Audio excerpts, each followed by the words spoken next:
لو جی YouTube channel کے ساتھ آپ کا ہوسٹ رہا عمر جاوید نئی ولاگ کے ساتھ حاضر خدمت ہے۔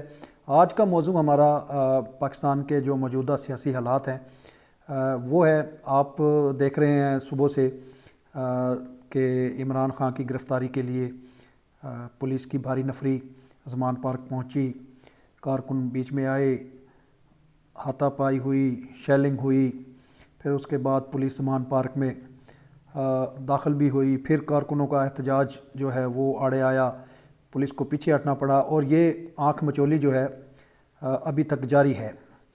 تو اس کو دیکھتے ہوئے جو سیاسی تجزیہ نگار ہیں اور جو ملک کے خیر خواہ ہیں وہ اس پر افسوس کا اظہار کر رہے ہیں کہ یہ ملک کے ساتھ اچھا نہیں ہو رہا، جو پہلے ہی معاشی ابتری کا شکار ہے اور اس پر جو سیاسی ابتری ہے، انارکی ہے اور خانہ جنگی کی جو صورتحال پیدا ہو رہی ہے، تو یہ کسی طور بھی ملک کے لیے مناسب نہیں ہے۔ تو ایسی صورت میں جو ہے وہ بیچ میں جو دوسرے ادارے ہیں ان کو میدان میں آنا پڑے گا اور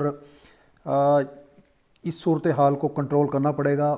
دیکھیں فریق کوئی بھی ہو، لیکن یہ کسی ملک کے لیے بہتر نہیں ہوتا کہ چند لوگ جو ہیں وہ فسطائیت پر اتر آئیں اور وہ اپنی من مرضی کریں، پولیس فورس کو یا ریاستی جو قوت ہے اس کو استعمال میں لاتے ہوئے جو اپنے ہی عوام ہیں ان پر جبر تشدد اور جو ظلم ہے اس کے پہاڑ توڑ دیں، یہ کسی صورت بھی بہتر نہیں ہوتا۔ بہرحال عدالتیں موجود ہیں، اسٹیبلشمنٹ ہے، تو ان سب کو سوچ کر بیٹھ کر سوچنا ہوگا کہ ملک کے لیے کیا بہتر ہے، وہ کرنا چاہیے۔ قانون سے کوئی بالا تر نہیں ہونا چاہیے۔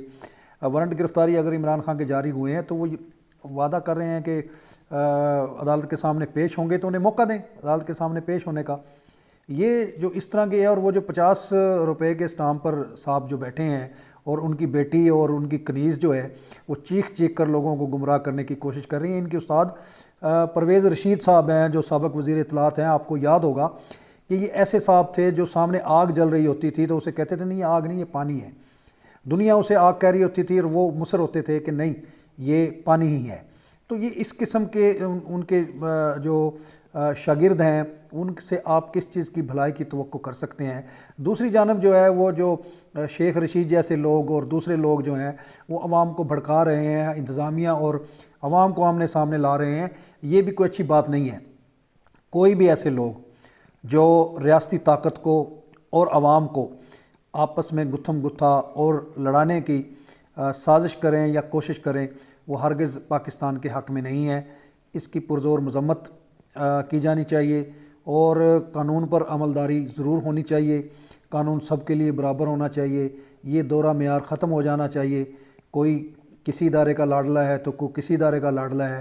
اب یہ لاڈلا پن ختم کر کے صرف ملک کی بہتری کے لیے سوچنا ہوگا، ورنہ ہم اتنی پیچھے چلے جائیں گے کہ پھر ہمارے آگے بڑھنے کے کوئی امکانات جو ہیں وہ باقی نہیں بچیں گے۔ تو خدا را تمام لوگ اس بات پر توجہ دیں، عوام بھی توجہ دے، ادارے بھی توجہ دیں، تاکہ یہ ملک جو ہے جو اس وقت گہری دلدل میں دھنس چکا ہے، ایسے گمبھیر حالات کی میں جس سے ہمارے نہ معاشی صورتحال بہتر رہی ہے، نہ سیاسی صورتحال بہتر رہی ہے، اور سرحدوں پر جیسے کہ آپ جانتے ہیں کہ وہاں بھی کوئی صورتحال اتنی اچھی نہیں ہے۔ ہمارے ہمسائے ہمارے خلاف سازش کر رہے ہوتے ہیں۔ ان کی کوشش ہے کہ ملک کو، پاکستان کو زیادہ سے زیادہ نقصان پہنچایا جائے۔ داخلی انتشار جو ہے وہ دشمنوں کو دعوت دینے کی بات ہوتی ہے، ان کو تقویت بخشنے کی بات ہوتی ہے کہ وہ آئیں اور اپنی مضموم جو ہے وہ کارروائی کریں، کیونکہ ریاستی جو ادارے ہیں، ریاستی جو مشینری ہے وہ تو اپنے ہی لوگوں کے خلاف برسر پیکار ہوتی ہے، تو ایسے میں دشمن جو ہے اس کا نجائز فائدہ اٹھا سکتے ہیں۔ تو خدا کے لیے اس صورتحال سے بچنا چاہیے۔ یہ کرسی، یہ حکومت، یہ اقتدار آنی جانی چیز ہے۔ آج کسی کے پاس ہے تو کل کسی کے پاس ہوگا، اور کل کسی کے پاس تھا آج ان کے پاس نہیں ہے۔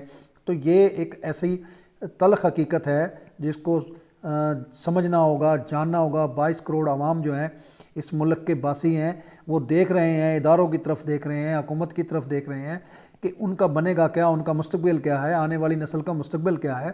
تو اس مستقبل کو محفوظ کرنے کے لیے ضرور سوچنا پڑے گا اور سب کو سوچنا پڑے گا، ورنہ ہم وہ غلطی کر بیٹھیں گے جس کا ازالہ شاید مستقبل قریب میں نہ ہو سکے، اور ایک طویل عرصے تک جو ہے ہم اپنی اس بے وقوفی پر، اس نادانی پر، اس ناکامی پر اور اس کم فہمی پر پچھتاتے نہ رہیں۔ پہلے ہی ملک دو لخت ہو چکا ہے، دوسرے ملک کے حصوں کو توڑنے کی سازشیں کی جا رہی ہیں۔ تو ایسی صورتحال میں سب قوتوں کو مل کر بیٹھنا ہوگا، سوچنا ہوگا، ورنہ تاریخ کبھی معاف نہیں کرے گی۔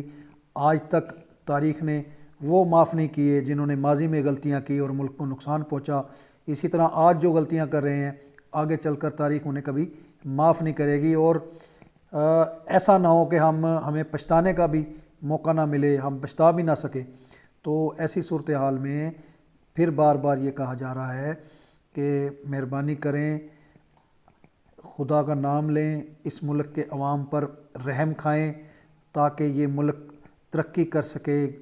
قسم پرسی میں، غربت میں اور لاچاری میں جو لوگ زندگی بسر کرنے پر مجبور ہیں، ان کے حال پر رحم کھایا جائے، یہ سب کو سوچنے کی بات ہے۔ تو اگلے ولاگ تک کے لیے اجازت دیجیے۔ آپ سے جاتے جاتے وہی گزارش کہ میرے یوٹیوب چینل کو سبسکرائب کریں، لائک کریں، ویڈیو شیئر کر دیں، بیل آئیکن کو دبا دیں تاکہ ہر نئی اپڈیٹس آپ کو جلدی مل سکے۔ اجازت دیجیے، اللہ حافظ، پاکستان زندہ باد۔